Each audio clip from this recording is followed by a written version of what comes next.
माँ की ममता। जनकपुरी गांव में कलावती अपने पति के साथ सुखमय जीवन व्यतीत कर रही थी। कलावती के पति का नाम कश्यप था। कलावती पेट से थी, इसलिए कश्यप उसका बहुत ध्यान रखता। कलावती के ज़्यादातर काम वह स्वयं कर लेता। कश्यप लकड़ी की एक फैक्ट्री में मजदूर थे। उनकी तनख्वाह बहुत कम थी। बड़ी मुश्किल से 2 वक्त की रोटी उनको नसीब होती थी, लेकिन जो मिला उसमें वह संतोष मानते थे और खुशी खुशी अपना जीवन बिताते थे। कुछ महीनों बाद कलावती ने अपनी कोख से एक बच्चे को जन्म दिया, जिसका नाम रखा गया वीरभद्र। बच्चे के घर में आते ही कलावती और कश्यप की खुशी का तो मानव ठिकाना ही नहीं रहा। वीरभद्र के पालन पोषण के लिए कश्यप फैक्ट्री में पहले से ज़्यादा घंटों तक काम करता। 2 महीने बाद अचानक इस परिवार पर भारी संकट आ पड़ा। फैक्ट्री में काम करते वक्त एक दुर्घटना घटी। कश्यप का ध्यान थोड़ी देर के लिए काम से हटा और वह अपने बच्चे के लिए कुछ सोच रहा था। तभी नज़र हटी और दुर्घटना घटी। कश्यप के दोनों हाथ मशीन में आ गए और हाथ कट गए। इस हादसे ने केवल कश्यप के दोनों हाथ ही नहीं, परिवार की रोजी रोटी भी छीन ली। कलावती और कश्यप दोनों पूरी तरह टूट चुके थे। फैक्ट्री से कश्यप को कुछ पैसे मिले, लेकिन वो भी ज़्यादा महीनों तक नहीं चल पाए। कश्यप ने एक बार खुदकुशी करने का प्रयास किया, लेकिन कलावती ने उनको समझाकर रोक लिया। टूट चुका था, लेकिन कलावती का हौसला और हिम्मत नहीं। कलावती ने अपना घर चलाने के लिए उसने काम खोजना शुरू किया।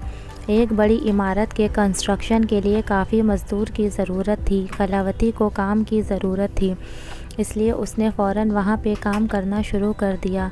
कलावती कंस्ट्रक्शन के काम के लिए भारी ईंटों को उठाती, रेत और सीमेंट की बोरी से रेत और सीमेंट निकालकर यहाँ से वहाँ ले जाना, ये सब मुख्य कार्य थे। कलावती वीरभद्र को भी काम पर अपने साथ ले आती थी, क्योंकि घर पे उसकी देखभाल करने वाला कोई नहीं था।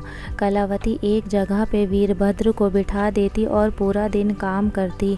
बच्चा बहुत रोता चीखता तो कलावती उसके पास चली जाती और उसको संभालती, उसको दूध पिलाती, खाना खिलाती और सुलाने का प्रयास करती।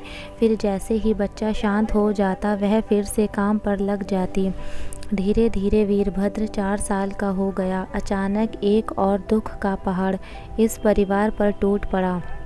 वीरभद्र के पिताजी कश्यप को अचानक दिल का दौरा पड़ा। कलावती उनको अस्पताल भी ले गई, लेकिन बहुत कोशिश के बाद भी डॉक्टर उन्हें नहीं बचा पाए। इस घटना के बाद कलावती के सिर से अपने पति का साया चला गया और वीरभद्र के सिर से अपने पिता का। कलावती ने हार नहीं मानी। उसने अपने बेटे की परवरिश में कोई कमी नहीं रखी। वीरभद्र अभी छोटा था, इसलिए बहुत ज़िद करता था। माँ, मुझे ये खिलौना चाहिए, माँ मुझे ये खाना है, दिला दो ना। माँ कई बार स्वयं भूखी रहती, लेकिन वीरभद्र को पेट भरकर खाना खिलाती।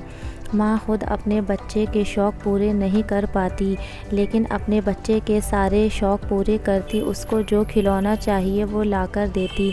रात को वो खुद नीचे सोती, लेकिन वीरभद्र को बिस्तर पर सुलाती।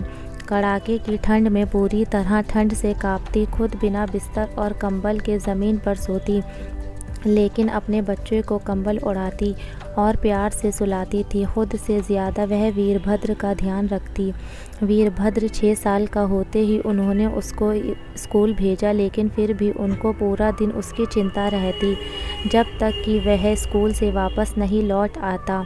माँ दिन रात मेहनत करती और अपने बच्चे को पढ़ाती। वीरभद्र भी मन लगाकर पढ़ता। धीरे धीरे वीरभद्र बड़ा होता गया। उच्च अभ्यास के लिए माँ ने उसको कॉलेज भेजा। कुछ सालों के बाद वह बेटा बड़ा होकर एक बहुत बड़ा चित्रकार बना। उसने अपने पूरे राज्य और देश में बहुत नाम कमाया। सम्मान समारोह में वीरभद्र को बुलाया गया। वहाँ पर किसी ने पूछा, आप इतने बड़े चित्रकार कैसे बने? आपकी सफलता के पीछे रहस्य क्या है? मेरी माँ ने मुझे सफल बनाया है। आज मैं कामयाब हुआ हूँ तो सिर्फ उनकी वजह से। उन्होंने कष्ट, कितनी पीड़ा, कितने दुख सहकर मुझे बड़ा किया, मेरी हर एक ज़िद पूरी की। मेरी पढ़ाई के लिए उन्होंने अपना जी जान लगा दिया। रात को मुझे पढ़ाने के लिए वो खुद जागतीं, मुझे चित्र की प्रैक्टिस करवातीं। वो खुद नीचे सोती लेकिन मुझे बिस्तर पर सुलाती, खुद भूखी रहती लेकिन मुझे पेट भरकर खाना खिलाती। आज मैं जो कुछ भी हूँ मेरी माँ की वजह से हूँ। मेरे लिए मेरी माँ ही मेरा ईश्वर है, मेरा खुदा है, कहकर उसने स्टेज से उतरकर अपनी माँ को अपने गले से लगा लिया। सम्मान समारोह पूरा होते ही वीरभद्र अपनी माँ को एक तोहफा दिखाने ले गया जो उसने अपनी माँ के लिए ख़रीदा था। वीरभद्र ने अपनी माँ की आंखों पर पट्टी बांधी थी। जब पट्टी खोली तब माँ के सामने एक खूबसूरत घर था। वीरभद्र ने कहा, माँ अब से हम इसी घर में रहेंगे। फिर कुछ सालों तक माँ और वीरभद्र खुशी और आनंद से उस घर में रहने लगे। माँ को तकलीफ़ ना हो इसलिए उन्होंने नौकर भी रख लिया। नौकर घर के सारे काम में माँ का हाथ बटाता और माँ का ध्यान रखता। वीरभद्र भी अपने काम से घर आने के बाद माँ की सेवा में लग जाता।